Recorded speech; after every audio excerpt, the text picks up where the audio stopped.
د افغانستان خلاف د پاکستان تازه ځپونکی اقدام. نوموړي هیواد یو ځل بیا د غلام خان بندر وتاړه. دغه هیواد یا د دروازه ولې او په کوم لامل بند کړي؟ دا د افغانانو پر ژوند او کاروبار بد اغیز پرې باسي. بشپړ جزئیات په ویډیو کې تر پایه وګورئ.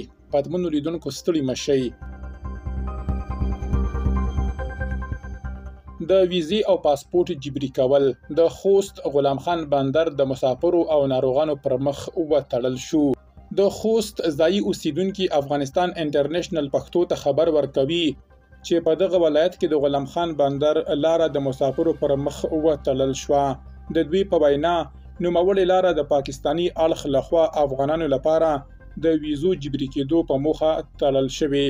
ورسره جوخت په غلام خان بندر کې باوري سرچینو افغانستان انټرنیشنل پښتو ته ویلي چې پاکستان غواړي پر دغه لاره د تګ راتګ لپاره ویزا او پاسپورت لازم او جبري کړي.